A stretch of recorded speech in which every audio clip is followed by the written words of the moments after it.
Hey guys, it's Malik, back again with Think Talk. As you can see, we're making changes. Think Talk is now going to be a more relaxed couch conversation with you guys from me. Today I have a few topics, but we'll go through them very quickly, which will be basically how we'll do things moving forward. Without further ado, I'm going to get right into it. Topic number 1. The Jimmy Kimmel suspension does not trample on freedom of speech in the US as much as we have been thinking. This one here is very easy to point out, but I also completely understand why a lot of people see it as an act against freedom of speech. But before we go into why people see it as an act against freedom of speech, I will simply tell you why on paper it does not trample on freedom of speech. For freedom of speech to have been trampled upon, the government must have been the one to censor Jimmy Kimmel.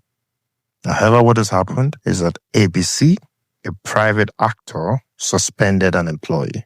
Simple. In that case, freedom of speech has not been trampled upon. But is it as simple as that? Of course not. We all know what's going on. The US. The US is such an interesting country. Before Jimmy Kimmel's suspension, the FCC boss made certain statements. And after the suspension, Donald Trump also made certain statements. Almost as if, and I'm not saying the US president is a terrorist in this case, I'm just using this as an analogy to understand why people think freedom of speech might have been trampled upon. Do you know where there's a terrorist attack and then the terrorist organization that carried out the attack will wait a few days or something to take ownership of what has been done? So, a few days before Jimmy Kimmel's suspension, the FCC boss made it very clear that he did not like Jimmy Kimmel. It was extremely partisan, and he did not like what Jimmy Kimmel talks about or how he says the stuff, whatever. And guess what?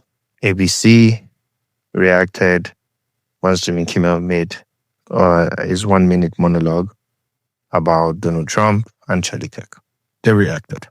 Are they reacting simply because ABC themselves believe that this is against their rules for employee under their contract? Or is this due to pressure from the FCC? This we do not know for sure yet. However, when the president was asked about this a few days later, on his way back from the UK, he did mention that there were other people.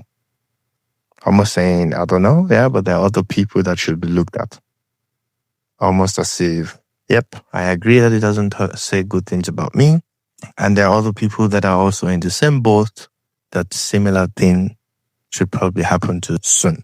Which, with the analogy that I gave before, this might mean something. That being said, on paper, there's no trample on freedom of speech. When you look deeper, it probably does. We just don't know. We'll wait to find out. Topic number 2, H-1B visa law. There's a new one in town. And what does this mean? My take on the H-1B visa is that the effects are not as drastic as you would think on the surface. Let's think about it. The H-1B visa simply affects people that are trying to apply for the H-1B visa from outside the US. What percentage of people are we talking about here? I don't think it's that many. I think most people applying for H-1B visa are students within the US trying to convert from their student visa or after graduating looking for the H-1B visa, in which case this new law does not affect them. In fact, it might actually be to their advantage. And I will explain in a bit. If you have your H-1B visa and you're in the US trying to renew as well, you're probably not affected. It has a lot to do with where you're applying from. If you're outside the country, you might be in trouble. But if you're within the country, different story. And I really believe that most of the people that apply for the H-1B visa are within the country. Why is Donald doing this? If it does not has that much effect on the current situation, we're going to get there soon. Now, I said it might be to the advantage of students within the US that this law is in place. The reason is this. Every year, there's already a cap. And this is why the H-1B visa has always been a lottery. It's either you get it or you might not get it, even if you're super qualified. There was no science to it before because there was a cap. I think the number of H-1B visa that could be given out per year was just around 85,000. And considering The exemptions around 150,000 or so. But the number of applications every year and renewals was way more than this. So only 150,000 to be given out yearly, but you have way more applications every year. Now, most of these applications are coming from within the US and also from students trying to transfer from student visa to H-1B visa. But they were also competing with a very small number of talent that was being poached from outside the US. Now, that talent being poached from outside the US is less likely to happen because this new law deters companies from doing this. So all companies simply need to do to still continue to tap into international talent is simply prioritize looking at what they just will hire from people within the US. So if you're already resident in the US, you're good. You don't have to pay the 100K. So what is it really changing? The cap is the same. This cap, it's already a problem. And I think companies already prefer to take talent from within the US. Now they just have a further reason to not look outwards. So why is Donald doing this? It's a signaling thing. He's not doing it because he wants to change fundamentally or raise the cost for companies.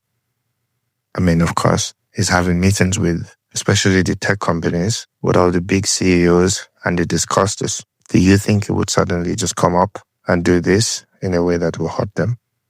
I don't think so. I think it's very clear. It's simply a signal to his supporters. As promised, I would tighten things up with immigration, and this is one of those things to signal to his supporters that he still has that on his agenda. I think I feel bad more for Donald Trump supporters in this case, because now they think that something is being done with regards to what they would like to achieve. But in all honesty, it's just fluff. This brings me to the last topic of today, which is how has Donald done so far? I'm actually not able to tell you yet if Donald is good or bad for the US in general, but I can certainly say that Donald has been the best president when it comes to delivering on election promises. I've not seen a president be so disciplined and strong-headed in delivering on election promises. Even when it does not look like it makes sense, he still does it. And given that election periods are coming soon, it makes sense for him to do something big again so that his voters recognize what's happening. On the flip side of it, I think Donald Trump is doing really, really bad in uniting the United States. In fact, I would argue that he has contributed further to dividing the states. But that's okay. It favors Donald in this case. For Donald, it's better for him to consolidate the number of voters that he would normally get, make sure they come out to vote for his party, than to unite the country and try to be the leader that everyone follows. What should Americans do? Step back a little bit. I think everyone is too fixated on one side or the other. And this is not just about Donald. It's the Democrats, it's the Republicans, it's everyone. Too fixated on separate sides, even though the goal is to make America better. How to make it better? Of course, you can differ, but I think every single time the focus should be on are we getting better without being partisan. But now with Donald's approach, even when he's wrong, even when he's doing terribly for the US, his supporters will still support just because that's the kind of situation that has been created. In the long run, this is not good for democracy. It's not good for the US. It's not good for the people. You do not want cult followership. You instead want a population that actually think about the country that they will be living for their kids and focus on judging each leader by the necessary criteria to achieve the success that the US needs very badly. But again, this is not to be expected from the politicians. It's the job of the people in a democracy. So, Americans, what do you actually want? And how do you get the president that you currently have to deliver that to you? It's not by further division. You need to find a way to unify somehow. It doesn't have to be done your way, but the results that you need to be demanded. But if you're happy with the way things are, good for you. That's it for this episode.